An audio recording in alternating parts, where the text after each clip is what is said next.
Hi guys, स्वागत है आप सभी का हमारे इस YouTube चैनल पर। तो हम लोग एक नया एफर्ट शुरू कर रहे हैं उन सभी न्यू प्रोग्रामर्स के लिए या कह सकते हैं न्यू स्टूडेंट्स के लिए जो प्रोग्रामिंग के फील्ड में आगे बढ़ना चाहते हैं। तो हम इसमें आपको प्रोग्रामिंग फीचर्स बताएंगे और साथ में हम लोग कवर करेंगे सी लैंग्वेज के डिफरेंट जो कंस्ट्रक्ट्स हैं, इनकी जो स्टेटमेंट्स हैं, वो सभी चीज़ें हम चैप्टर के थ्रू जो है कवर करेंगे। साथ में ही डिफरेंट प्रोग्रामिंग एग्जांपल्स को भी कवर करेंगे। तो सी लैंग्वेज की अगर बात करें तो हमारे डिफरेंट कोर्सेज़ हैं जो BCA है, BBA है या कोई BSc है, BTech है या पॉलिटेक्निक है। किसी भी लेवल के कोर्सेज़ में प्रोग्रामिंग के सब्जेक्ट हैं होते ही हैं। तो सबसे स्टार्ट है जो सी लैंग्वेज से किया जाता है।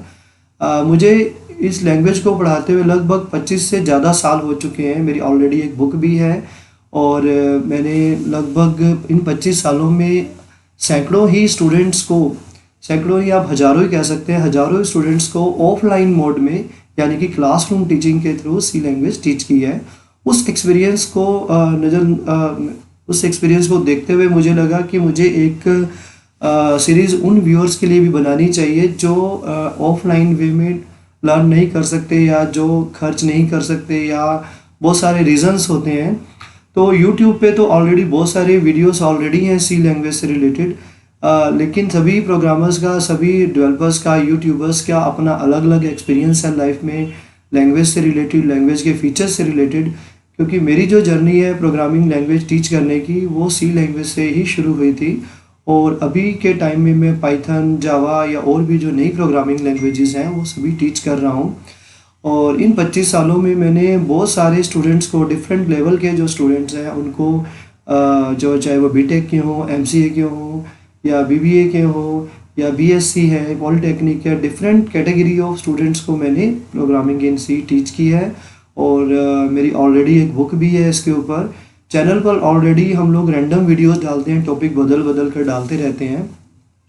लेकिन अभी जो हमारी सीरीज़ रहेगी ये सीक्वेंस में रहेगी सी लैंग्वेज के साथ में कि हम लोग सी के डिफरेंट फीचर्स इसके बारे में हम बताएंगे।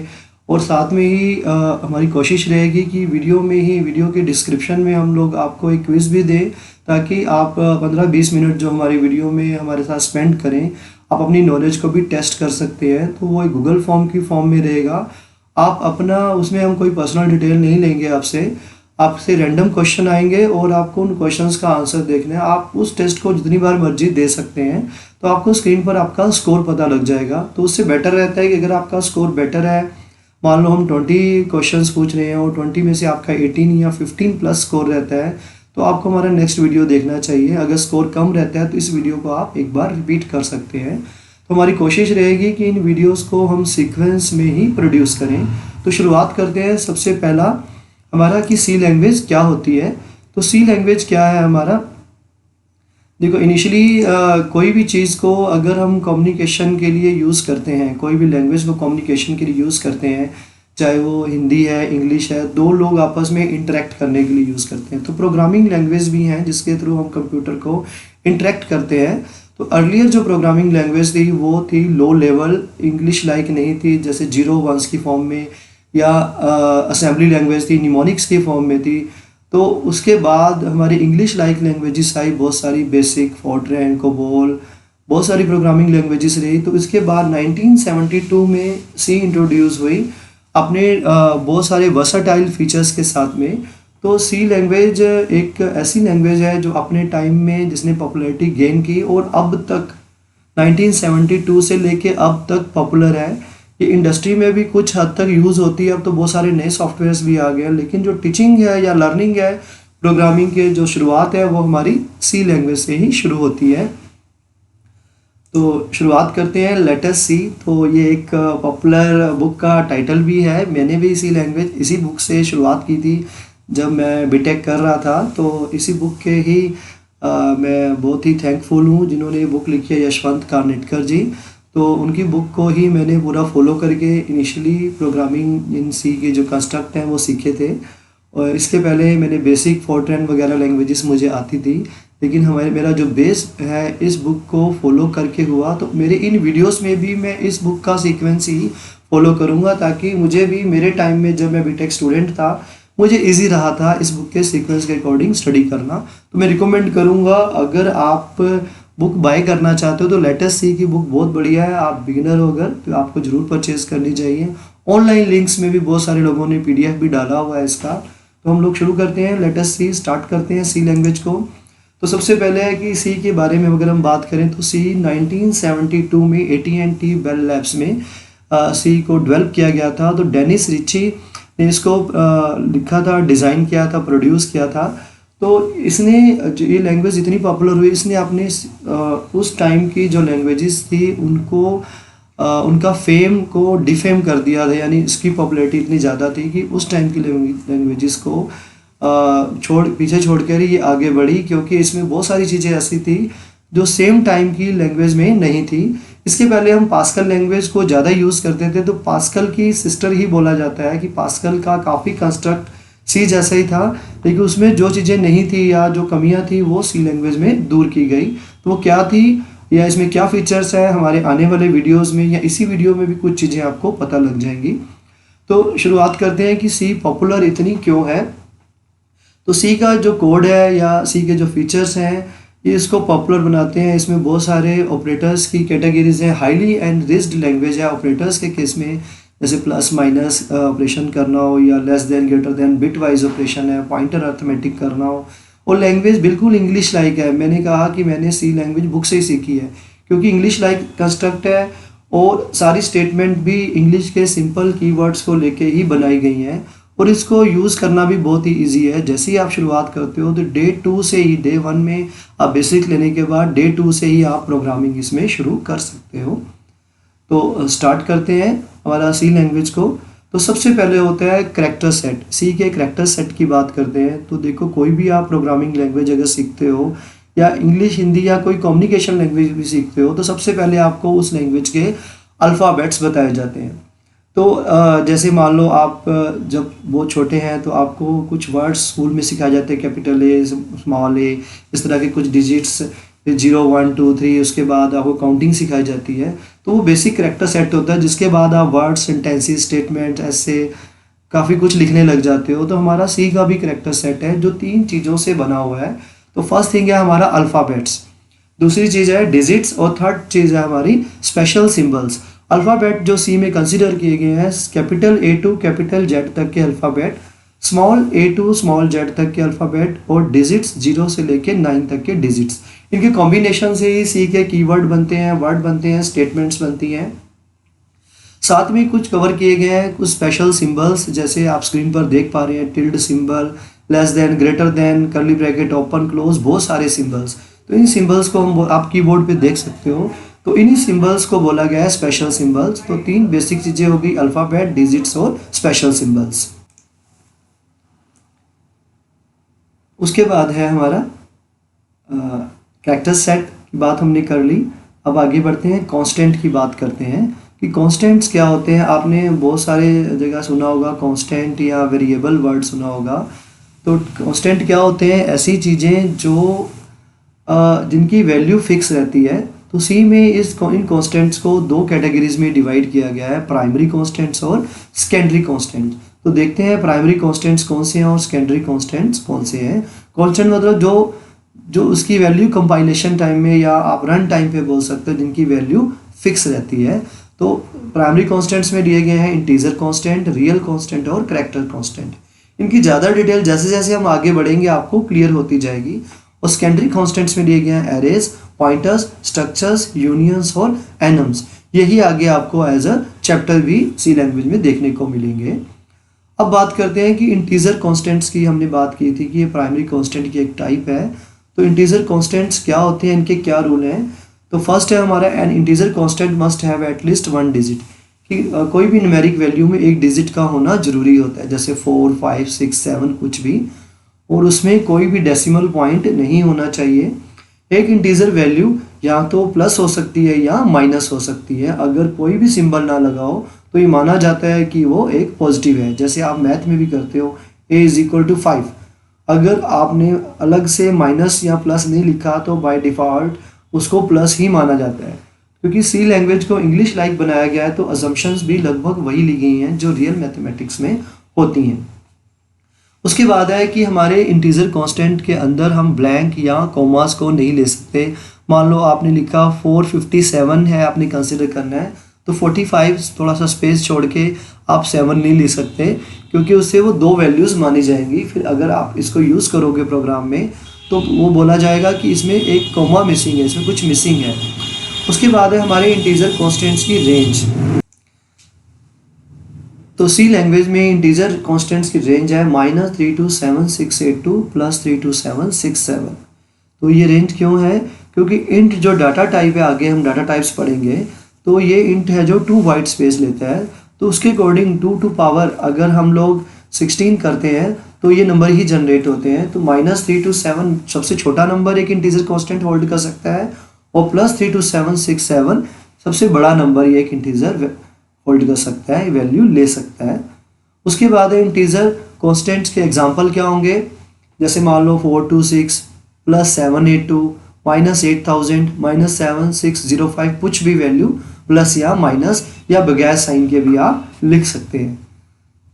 नेक्स्ट है हमारा रियल कांस्टेंट। तो रियल ऑब्वियसली जिनमें डेसिमल पॉइंट हो, तो रियल में भी एक एटलीस्ट एक डिजिट होना चाहिए, और इसमें एक डेसिमल पॉइंट भी जरूर होना चाहिए, और ये भी पॉजिटिव या नेगेटिव दोनों ही हो सकते हैं। बाय डिफ़ॉल्ट इनका जो साइन है वो पॉजिटिव माना जाएगा, और इनमें भी कोई कॉमा या ब्लैंक स्पेसेस आप नहीं ले सकते। तो अगर हम इसकी एग्जांपल लें तो ये बनते हैं, जैसे मान लो 5.2, 3.6, या जो हमारे स्क्रीन पर नज़र आ रहे हैं +325.34, 426.0, ऐसा कोई भी जो वैल्यूज़ प्लस या माइनस हो और उसमें डेसिमल पार्ट हो, ये रियल कांस्टेंट मानी जाती है। उसके बाद है जो रूल्स है हमारे करैक्टर कांस्टेंट से रिलेटेड। करैक्टर कांस्टेंट्स क्या होते हैं? जब भी आप कोई सिंगल करैक्टर यूज़ करते हैं, जैसे मेल के लिए M, फीमेल के लिए F, gender specific single character कुछ भी आपको कंसिडर करना है, तो एक करैक्टर कांस्टेंट है वो एक सिंगल अल्फ़ाबेट या सिंगल डिजिट या सिंगल स्पेशल सिंबल को ले सकता है। करैक्टर कांस्टेंट्स को हमेशा सिंगल कोट्स के अंदर लेना होता है, ठीक है। और जो भी है, मान लो आपने कैपिटल A को लेना है एज अ करैक्टर कांस्टेंट, तो आप कैपिटल A लिखोगे और उसके आसपास सिंगल कोट्स के सिंबल बना दोगे, तो ये वैलिड करैक्टर कांस्टेंट है। और इसमें मैक्सिमम लेंथ क्या रहती है? 1 करैक्टर रहती है। अब आगे बात करते हैं वेरिएबल्स की। तो वेरिएबल्स ऐसी क्वांटिटीज़ है, ऐसी चीज़ें हैं जो रन टाइम पे बदल सकती हैं। तो इसी के लिए तो प्रोग्रामिंग हो रही है सारी, कि आप प्रोग्रामिंग से क्या आपको अभी क्या रिक्वायरमेंट होती है कि हम एक ऐसा प्रोग्राम लिखें जिसमें हम कुछ बदल कर इनपुट दें और उन इनपुट्स के अकॉर्डिंग ही आउटपुट जनरेट हो। सिंपलेस्ट वे में मान लो हम एक प्रोग्राम लिखते हैं, program to perform addition of 2 numbers. तो ये तो नहीं है कि मान लो आपने फिक्स कर दिया 5 और 2 आंसर हर बार 7 आए। आपकी रिक्वायरमेंट क्या रहेगी? आप कभी 15 दो और एक नंबर दूसरा नंबर 2 दो तो 17 जनरेट हो, एक नंबर 5 दो दूसरा 10 दो तो 15 जनरेट हो। तो वैल्यूज़ रन टाइम पे आप बदल कर दे सको, तो इसके लिए हम क्या यूज़ करते हैं? वेरिएबल्स का कंसेप्ट यूज़ करते हैं। तो आगे देखते हैं, वेरिएबल्स को यूज़ करना हो हमारे प्रोग्रामिंग में तो वेरिएबल नेम्स यूज़ करने पड़ते हैं। तो हर एक प्रोग्रामिंग लैंग्वेज की तरह सी में भी वेरिएबल नेम से रिलेटेड कुछ रूल्स हैं। तो उनमें से इनिशियली जो हम बात करते हैं सबसे पहले कि इनकी लेंथ कितनी होनी चाहिए। लेंथ का मतलब होता है, मान लो वेरिएबल नेम है सैलरी, तो SALARY, जितने डिजिट्स हमारे इतने अल्फ़ाबेट हुए तो वो लेंथ होगी। तो इनिशियल कंपाइलर्स इसको 8 तक ही कंसिडर करते थे, लेकिन अब ये क्या हो गया, 1 से लेके 31 तक आप अल्फ़ाबेट, डिजिट और अंडरस्कोर के कॉम्बिनेशन को यूज़ करके आप वेरिएबल नेम बना सकते हैं। और कुछ कंपाइलर 247 कैरेक्टर्स तक का लंबा वेरिएबल नेम भी अलो कर रहे हैं। उसके बाद है कि हमें इतने लंबे नाम क्रिएट करने चाहिए या नहीं करने चाहिए। तो आपको वेरिएबल नेम बहुत छोटे भी नहीं रखने चाहिए और बहुत लेंथी भी नहीं रखने चाहिए, क्योंकि एक बड़े प्रोग्राम में एक variable name thousands of time या हंड्रेड्स ऑफ टाइम्स यूज़ होता है। तो इतने बड़े वेरिएबल नेम को बार बार टाइप करना बहुत ही डिफ़िकल्ट टास्क है, और प्रोग्राम भी देखने में अजीब हो जाएगा कि मान लो आप 100 कैरेक्टर्स का एक वेरिएबल नेम लेते हो, तो आपकी प्रोग्रामिंग रिक्वायरमेंट के हिसाब से आप वेरिएबल नेम की लेंथ को डिसाइड करें। तो एक जो अच्छा माना जाता है, जैसे मान लो सैलरी आपको रीड कर दी है, तो सैलरी के लिए सैलरी वर्ड ठीक है, 6 कैरेक्टर लॉन्ग है, बेटर है। एज के लिए AGE ही ठीक है। तो बहुत लंबे लंबे नाम या बहुत ही ऐसे नाम भी नहीं लेने चाहिए जो रेलेवेंट भी ना हो। जैसे मान लो सैलरी के लिए एक्स, एज के लिए वाई, तो एज के लिए एज ही वेरिएबल नेम ठीक लगता है। ये अजम्पशन है, इसमें कोई कंपल्शन नहीं है कि आपको ऐसा करना है। कन्वेंशन बोल सकते हैं कि ये कन्वेंशनली हम लोग जो वैल्यू वेरिएबल होल्ड करेगा वही वेरिएबल नेम यूजली यूज़ करते हैं। उसके बाद है कि हमारा जो वेरिएबल नेम है वो अल्फ़ाबेट से स्टार्ट होना चाहिए और आप उसमें आगे डिजिट्स भी ले सकते हो। और अगर लंबा वाला आपका वेरिएबल नेम है, मान लो सैलरी ऑफ एम्प्लॉयज़, आप इस तरह से वेरिएबल नेम लेना चाहते हैं, तो सैलरी के और ऑफ के बीच में आपको स्पेस अलाउड नहीं है, या ऑफ और एम्प्लॉय के बीच में भी। तो 3 डिफरेंट स्ट्रिंग्स को आपस में जोड़ने के लिए आप एक अंडरस्कोर को यूज़ करोगे, यानी salary underscore of underscore employ. तो इस तरह से आपको स्पेशल सिंबल्स में से सिर्फ एक ही special symbol that is underscore allowed है एक वेरिएबल नेम में यूज़ करने के लिए। वेरिएबल नेम के अंदर आपको कोमा या ब्लैंक्स वगैरह भी यूज़ नहीं करने हैं। तो आप अंडरस्कोर को यूज़ करके डिफरेंट मल्टी वर्ड जो वेरिएबल नेम होंगे इनको आप कनेक्ट कर सकते हो। जैसे हमारे एग्जांपल में भी लास्ट लाइन में लिखा हुआ है ग्रोस सेल या ग्रोस सैलरी, ग्रोस और सेल को कनेक्ट किया हमने अंडरस्कोर के साथ। अंडरस्कोर को आपको कभी भी फर्स्ट पोजीशन पे नहीं लेना, ये 2 वर्ड्स के बीच में ही रखना चाहिए। तो ये थे हमारे कुछ रूल्स वेरिएबल नेम से रिलेटेड। तो गाइस होपफुली आपको ये वीडियो इंफॉर्मेटिव लगा होगा।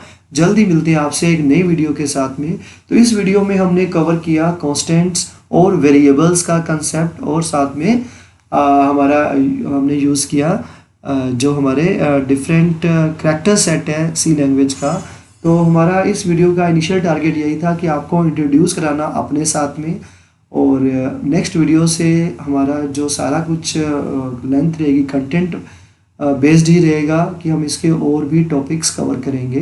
तो यूजुअल जो वीडियो लेंथ रहेगी हमारी लेस देन 20 मिनट्स ही रहेगी, क्योंकि आज की जो वीडियो लेंथ है ये 15 मिनट्स ऑलरेडी क्रॉस कर चुकी है, तो इसलिए हम इसमें अभी और टॉपिक्स नहीं लेंगे। Thanks for watching this video, और इस वीडियो लिंक को मैक्सिमम लोगों से आप शेयर करें ताकि जो न्यू प्रोग्रामर्स हैं, जो न्यू यूज़र्स हैं, इसका पूरा फ़ायदा ले सकें।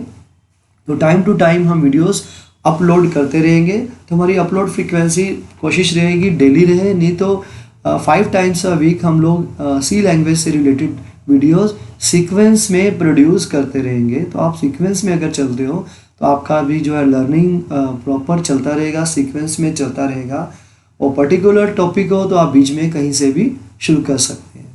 तो इस वीडियो को यहीं ओवर करते हैं।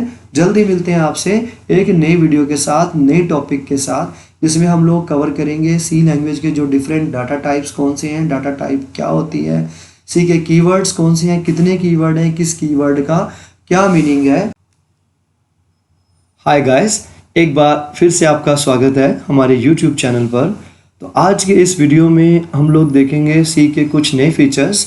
तो सबसे पहले जो हम स्टडी करने जा रहे हैं वो है सी के कीवर्ड्स। तो सी के कीवर्ड्स की बात करें इसके पहले हम बात कर लेते हैं कि कीवर्ड्स क्या होते हैं। तो कीवर्ड लैंग्वेज स्पेसिफिक होते हैं, कुछ वर्ड्स होते हैं जिनका उस लैंग्वेज में कुछ मीनिंग फिक्स होता है। जैसे आप इंग्लिश सीखते हैं या हिंदी सीखते हैं या कोई भी लैंग्वेज, तो हर लैंग्वेज में हर वर्ड का कोई मीनिंग होता है और उन वर्ड्स को उसी मीनिंग के लिए यूज़ किया जाता है। ऐसी प्रोग्रामिंग लैंग्वेजेस में भी कीवर्ड्स होते हैं कि जिनका कुछ मीनिंग प्री डिफाइंड रहता है और उनको उसी पर्पस के लिए यूज़ करना होता है। तो इसी तरह से सी लैंग्वेज में भी कीवर्ड्स हैं। सी लैंग्वेज में लगभग 32 कीवर्ड्स हैं जो डिफरेंट पर्पसेस के लिए बनाए गए हैं, और इनको इसी पर्पस के लिए यूज़ करना होता है, किसी और पर्पस के लिए यूज़ नहीं कर सकते। तो ये कीवर्ड्स आप स्क्रीन पर देख पा रहे हैं, मैंने थोड़ा जंबल्ड वे में लिखे हैं। सबसे पहला कीवर्ड है हमारा ऑटो, फिर double, int, struct, break, else, long. इस तरह से ये 32 हैं। जैसे जैसे आप लैंग्वेज लर्निंग में आगे बढ़ोगे आपको कीवर्ड्स के बारे में पता लगता रहेगा। तो कीवर्ड्स को हम लोग रिजर्व वर्ड्स भी बोलते हैं। तो इसमें से जैसे इंट की हम बात करें तो हमारे सी के जो डिफरेंट डाटा टाइप्स हैं तो उसको जो डोनेट करते हैं, जैसे इंटीजर डाटा टाइप को इंट कीवर्ड डोनेट करता है। इसी तरह से ऑटो भी है, हमारी स्टोरेज क्लासेस से रिलेटेड है। डबल जो कीवर्ड है ये भी हमारा डाटा टाइप से रिलेटेड है। तो हर एक कीवर्ड का कुछ कुछ मीनिंग है। चैप्टर वाइज आप आगे बढ़ेंगे तो कि आप इन सभी कीवर्ड से अवेयर हो जाएंगे। तब हम आगे बढ़ते हैं, देखते हैं कि सी में हम लोग एक जो प्रोग्राम है वो कैसे लिख सकते हैं। तो ये हमारा फर्स्ट प्रोग्राम है सी लैंग्वेज में। हो सकता है आपने पहले कोई लैंग्वेज सीखी भी हो प्रोग्रामिंग की, बेसिक, फॉर्ट्रैन या कोई और भी, तो तब भी आपके लिए यूज़फुल है। अगर आपने कोई प्रोग्रामिंग लैंग्वेज आपको पहले से नहीं आती, सी आपकी फर्स्ट लैंग्वेज है, तब भी ये आपके लिए यूज़फुल है। तो सी का कोई भी प्रोग्राम हम लोग मेन से शुरू करते हैं। सबसे पहले हम लिखते हैं मेन और एक ब्रैकेट ओपन करते हैं और क्लोज करते हैं, आप स्क्रीन पर देख पा रहे हैं। और मेन के बाद हम एक कर्ली ब्रैकेट को ओपन करते हैं, ये ब्लॉक बिगिनिंग को इंडिकेट करती है। और प्रोग्राम के लास्ट में कर्ली ब्रैकेट को क्लोज करते हैं, ये ब्लॉक एंड को क्लोज इंडिकेट करती है। इसके पहले वाली जो प्रोग्रामिंग लैंग्वेज थी, जैसे मान लो पास्कल है, उसमें ये बिगिन और एंड से किया जाता है। सी में या C++ में या जावा में ये कर्ली ब्रैकेट के कॉम्बिनेशन से ही ब्लॉक बिगिनिंग और ब्लॉक एंड शो किया जाता है।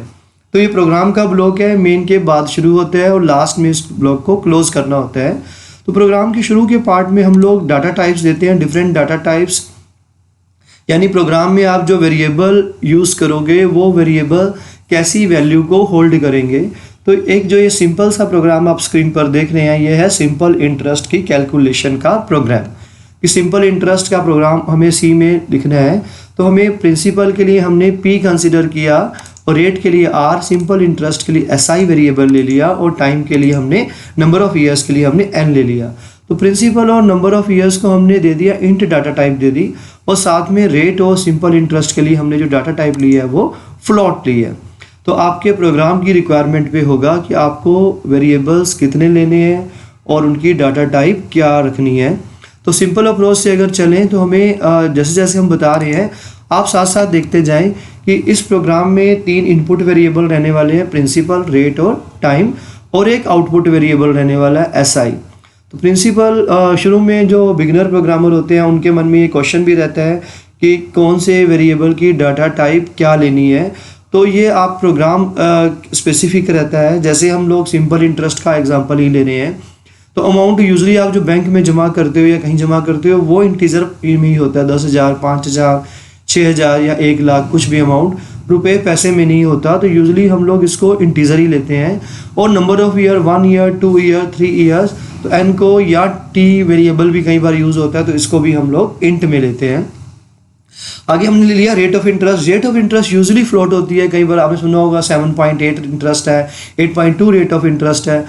और अगर हम तीनों को गुना करें, प्रिंसिपल, रेट और टाइम को, तो डिवाइड बाय हम 100 करते हैं फार्मूला के अकॉर्डिंग, तो ऑब्वियसली जो SI है वो फ्लोट ही कैलकुलेट होके आने वाला है। तो SI को हमने फ्लोट लिया या रियल के लिए लिया।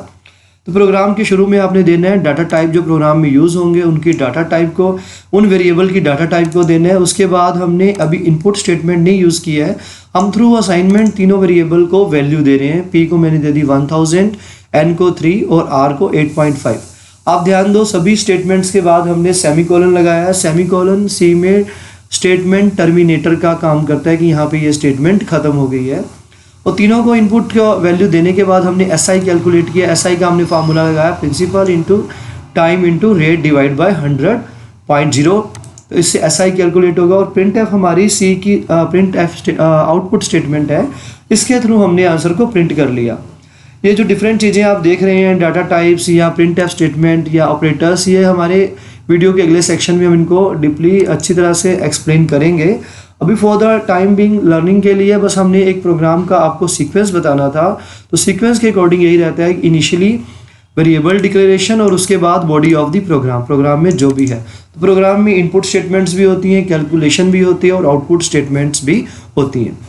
अब आगे बढ़ते हैं। नेक्स्ट हमारा जो कंसेप्ट है इस वीडियो में हम डिस्कस करेंगे कमेंट्स इन सी।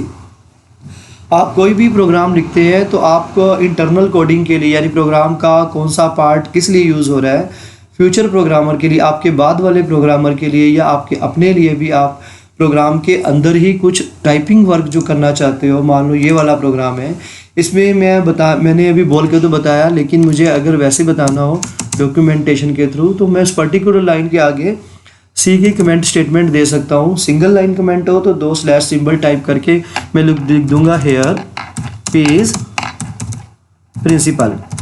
तो इससे क्या होगा, इससे क्या होगा, जो P है हमारा, हमने मेरे बताए बिना ही अगर आप प्रोग्राम रीड कर रहे हो तो आप समझ गए कि C यहाँ पे जो P है वो प्रिंसिपल है। तो ये प्रोग्राम में लिखा जरूर है लेकिन ये एग्जीक्यूट नहीं होता, प्रोग्राम का पार्ट नहीं माना जाता। तो आप किसी भी लाइन के आगे कमेंट्स को लिख सकते हो। जैसे मान लो मैं यहाँ लिख देता हूँ here SI is simple interest, ठीक है। तो ये प्रोग्राम में इंटरनल डॉक्यूमेंटेशन के पर्पस से कमेंट्स को यूज़ किया जाता है। तो कमेंट्स हमारे दो तरह के होते हैं, सिंगल लाइन कमेंट और multi line comment. Single line comment क्या होते हैं, जो मैंने अभी भी यूज़ किया कि एक ही लाइन में आपको कमेंट देना है। तो इस तरह से आप शुरू में 2 बार स्लैश सिंबल से कर सकते हैं। लेकिन अगर आपको बहुत सारी लाइनें लिखनी हो, मान लो इसी प्रोग्राम के शुरू में ही आपको लिखना है 2-3 लाइन लंबा कमेंट लिखना है, आपने लिखना है सपोज, तो आपको लिखना है स्लैश स्टार, यहाँ से मल्टी लाइन कमेंट शुरू होते हैं। This program is about calculating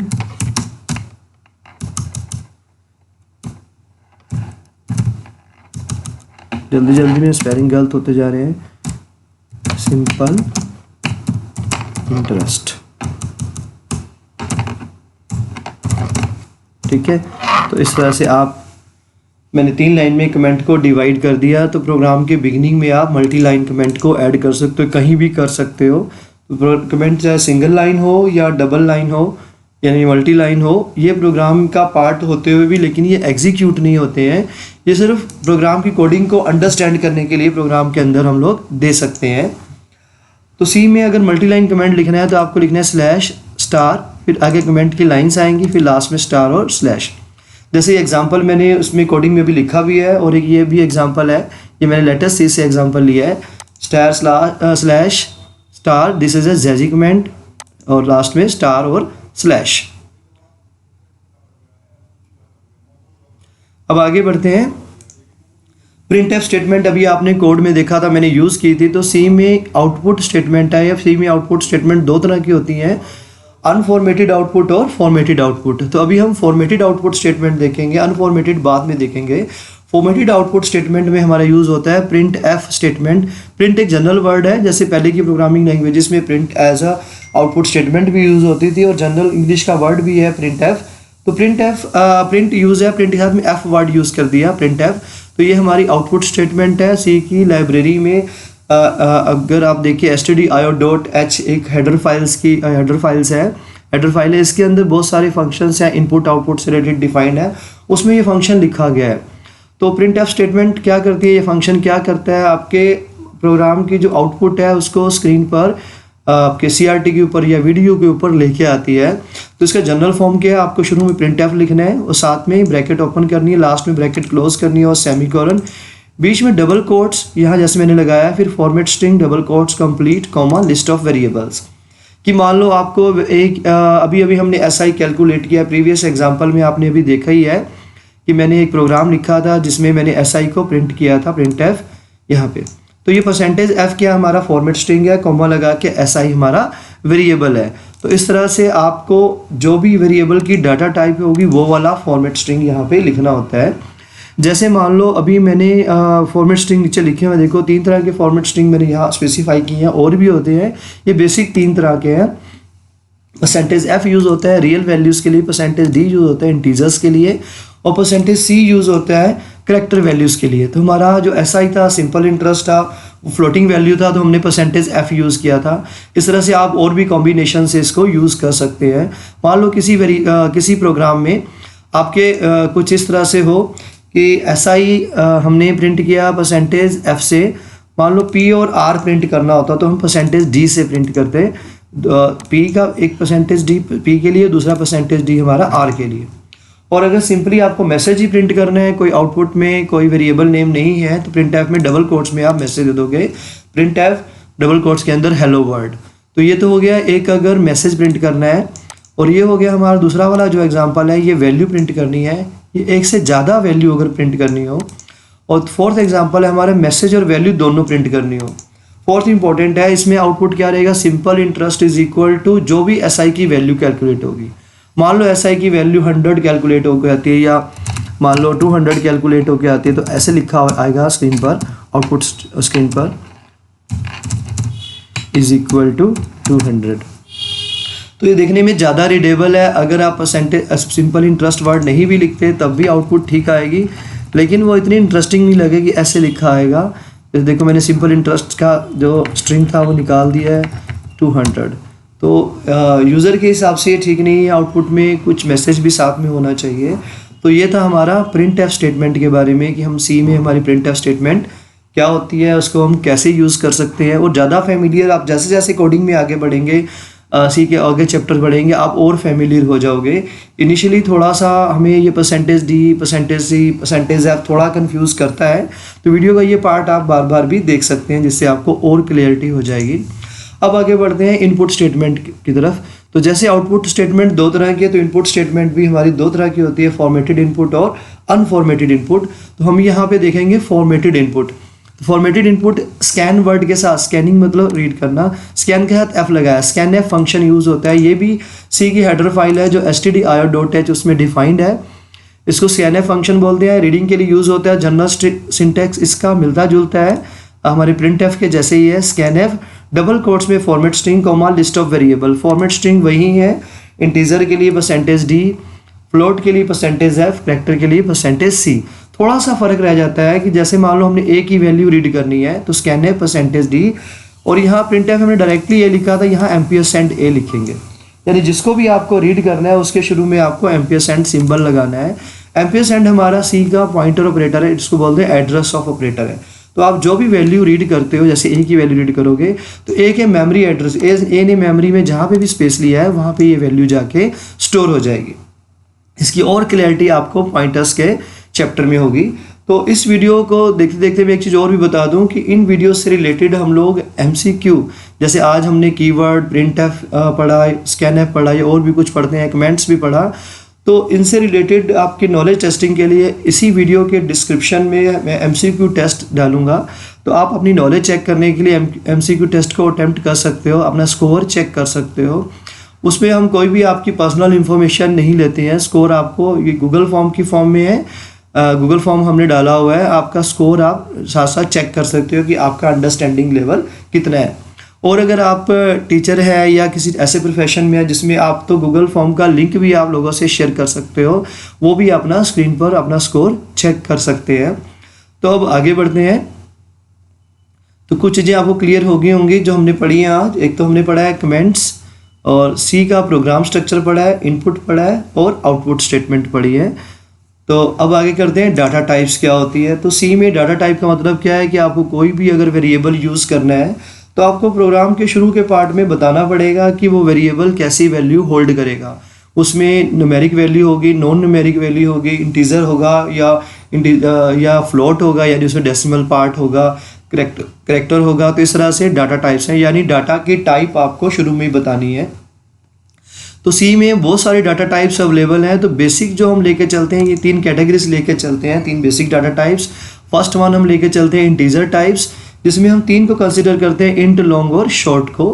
फिर दूसरी आती है हमारी रियल टाइप, जिसमें 2 तरह की डाटा टाइप्स आती हैं, फ्लोट और डबल। थर्ड है करेक्टर और कैप। तो डाटा टाइप्स को और अच्छी तरह से हम अगले वीडियो में पढ़ेंगे। अभी इस वीडियो की लेंथ भी ज़्यादा हो गई है, तो इनकी डिटेल्स, इंट, शॉर्ट, लॉन्ग क्या है और इनको हम कैसे यूज़ कर सकते हैं, इनकी रेंजेस क्या है, हमारे अगले वीडियो में हम लोग डिस्कस करेंगे। तो वीडियो को अगर कंटेंट अच्छा लगे तो ज़रूर लाइक करें, शेयर करें, चैनल को सब्सक्राइब करें। और डिस्क्रिप्शन में दिया हुआ याद से आप अगर नॉलेज टेस्टिंग के लिए ये देखना चाहते हैं कि आपको जो अंडरस्टैंडिंग लेवल बढ़ रहा है या नहीं बढ़ रहा, तो आप अपना एक रेगुलर ये पैटर्न में बना लो आप, कि जैसे जैसे आप एक वीडियो देखते जा रहे हो उसका MCQ आप अटेम्प्ट करते जाओ, ताकि साथ साथ आपकी टेस्टिंग भी होती जाए। फाइनल वीडियोस जब बन जाएंगे तो एक कंप्लीट भी हम लोग MCQ टेस्ट अपलोड करेंगे, ताकि आप अपना आउट ऑफ 100 स्कोर भी देख सको। Thanks for watching this video. जल्दी ही मिलते हैं आपसे नए वीडियो के साथ।